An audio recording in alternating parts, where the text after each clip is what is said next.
is up, party people? Take a look at these oxidized headlights. Yes, that is oxidization. Is that a word? I hope so. I'm going to show you how I go about restoring headlights in this video. That was a little Eagle 1, Iron X, whatever you want. The idea here, and I'm not even sure if I need this, but I go a little over the top in this video. This is a clay towel. So Iron X or Eagle 1 triple cleaning foam with a little clay towel.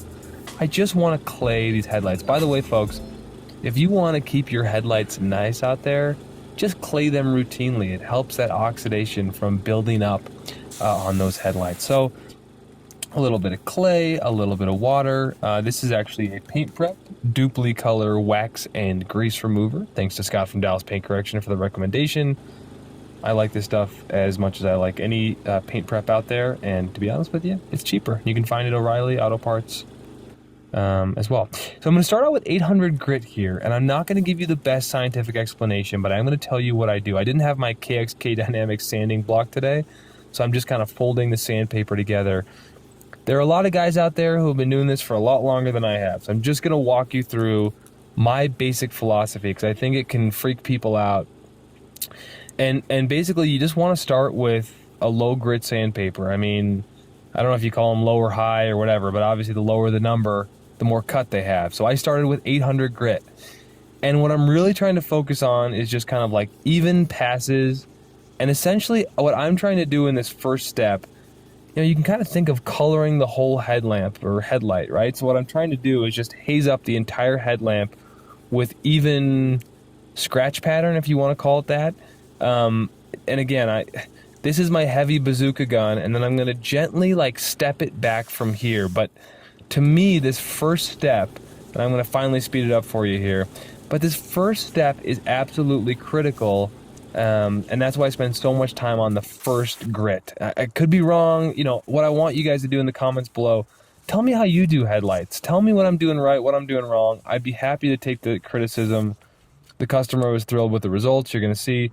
One thing I would have done again, because I don't do a lot of headlight restoration jobs, I would have taped this off. You know, not taping it off was a little bit of like, I don't need to tape it off. I'm just doing some headlights.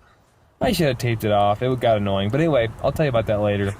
Now 1,000 grit. So I'm going to go really incrementally. And I think what you would learn doing headlights, you know, for 20 years is like, what grit do I need to start with based on what the headlight is telling me today? How much can I get away with as far as spacing out my sandpaper grits?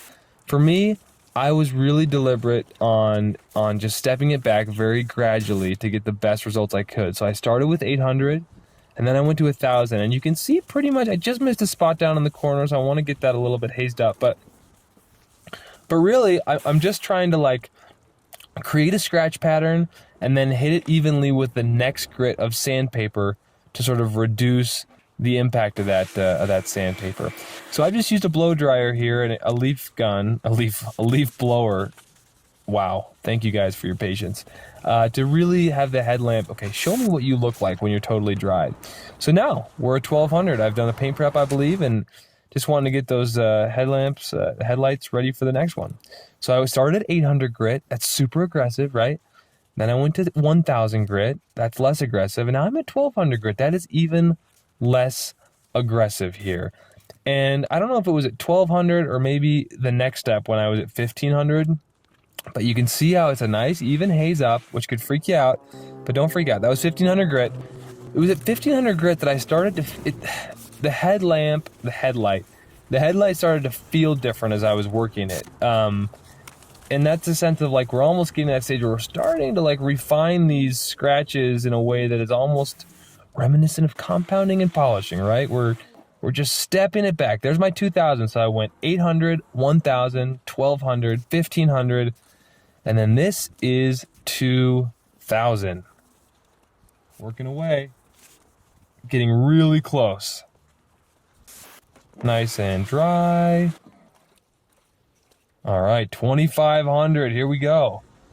So 2,500 was kind of the last step that I wanted to go for as far as my sandpaper. Again, you know, folks out there, if you think I could have gotten away with skipping a couple steps, let me know.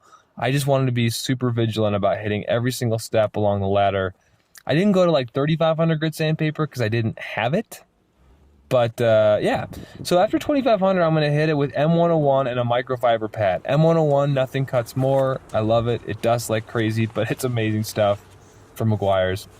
My Rupe 75E, and what I'm trying to do here is, yeah, you can remove 2500 grit sanding marks for sure. I think even 1500 is doable, but I went up to 2500. Again, the higher the number, the less aggressive.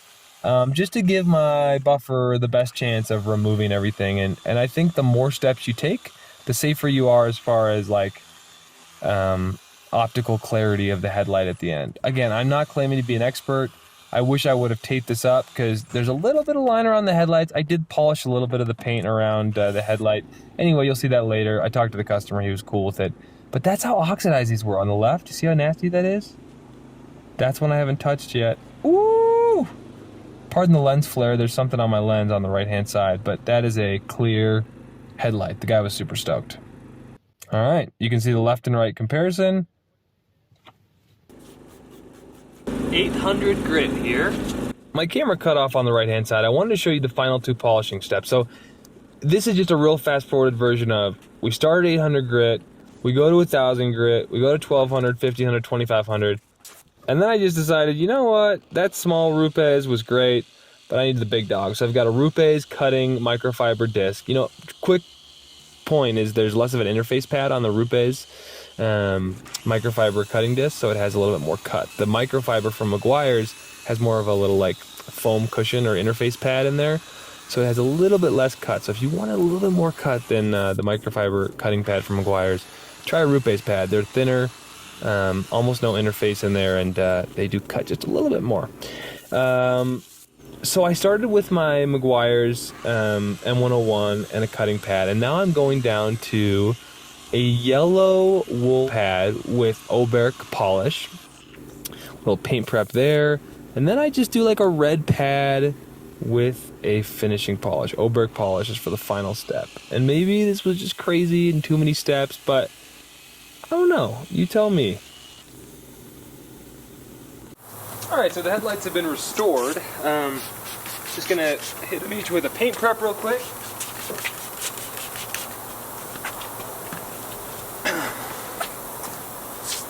Break up whatever's left on there. Wipe it clean.